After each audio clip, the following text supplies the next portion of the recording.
अगला अध्याय भगवान शिव के प्रति श्रद्धा भक्ति की आवश्यकता का प्रतिपादन, शिव धर्म के 4 पादों का वर्णन एवं ज्ञान योग के साधना तथा शिव धर्म के अधिकारियों का निरूपण, शिव पूजन के अनेक प्रकार एवं अनन्य चित्त से भजन की महिमा।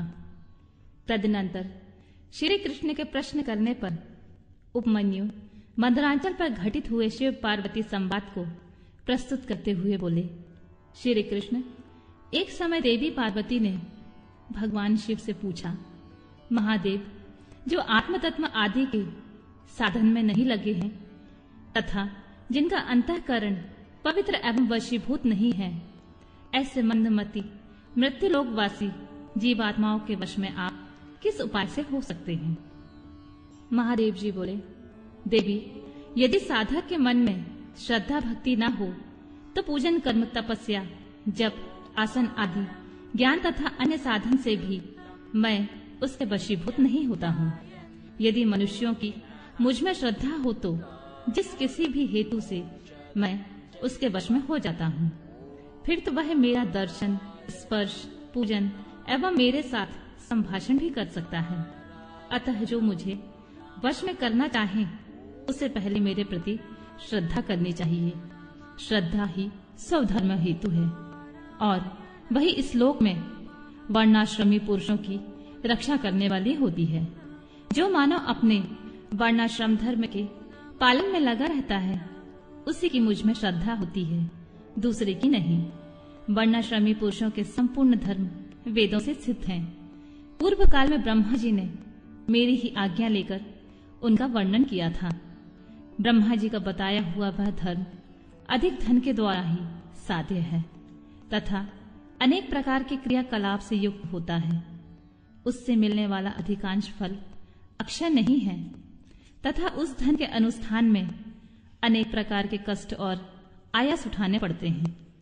उस महान धर्म से परम दुर्लभ श्रद्धा को पाकर जो वर्णाश्रमी मनुष्य अनन्य भाव से मेरी शरण में आ जाते हैं, उन्हें सुखद मार्ग से धर्म, अर्थ, काम और मोक्ष प्राप्त हो जाते हैं। वर्णाश्रम संबंधी आचार की सृष्टि मैंने ही बारंबार की है। उसमें भक्ति भाव रखकर जो मेरे हो गए, उन्हें वर्णाश्रमियों का मेरी उपासना में अधिकार है, दूसरों का नहीं।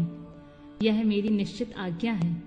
मेरी आज्ञा के अनुसार धर्म मार्ग से चलने वाले वर्णाश्रमी पुरुष मेरी शरण में आ गए, मेरे कृपा प्रसाद से मल और माया आदि पाशों से मुक्त हो जाते हैं तथा मेरी पुनरावृत्ति रहित धाम में पहुंचकर मेरा उत्तम साधर्म प्राप्त करके परमानंद में निमग्न हो जाते हैं। इसलिए मेरे बताए हुए वर्ण धर्म को पाकर अथवा ना पाकर भी जो मेरी शरण ले मेरा भक्त बन जाता है, वह स्वयं ही अपनी आत्मा का उद्धार कर लेता है।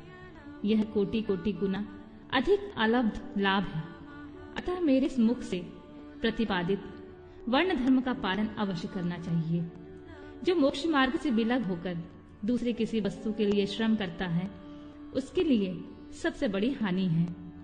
वही बड़ी भारी त्रुटि है, वही मोह है और वही अंधता एवं मूकता है। देवेश्वरी, मेरा जो सनातन धर्म है वह 4 चरणों से युक्त बताया गया है। उन चरणों के नाम हैं ज्ञान, क्रिया, चर्या और योग। पशुपाश और पति का ज्ञान ही ज्ञान कहलाता है।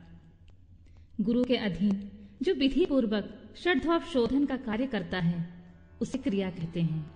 मेरे द्वारा विहित वर्णाश्रम प्रयुक्त जो मेरे पूजन आदि धर्म है, उनके आचरण का नाम चर्या है। मेरे बताए हुए मार्ग से मुझ में सुस्थिर भाव से चित्त लगाने वाले साधक के द्वारा जो अंतःकरण की अन्य वृत्तियां का निरोध किया जाता है, उसी को योग कहते हैं। देवी, चित्त को निर्मल एवं प्रसन्न बनाना अश्वमेध यज्ञों के समूह से भी बड़ा श्रेष्ठ है, क्योंकि वह मुक्ति देने वाला होता है। विषय भोग की इच्छा रखने वाले लोगों के लिए यह मन प्रसाद दुर्लभ है। जिसने यम और नियम के द्वारा इंद्रिय समुदाय पर विजय प्राप्त कर ली है, उसे विरक्त पुरुष के लिए ही योग को सुलभ बताया गया है। योग पूर्व पापों को हर लेने वाला है।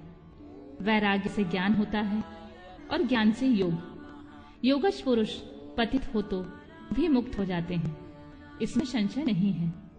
सब प्राणियों पर दया करनी चाहिए। सदा अहिंसा धर्म का पालन सबके लिए उचित है। ज्ञान का संग्रह भी आवश्यक है।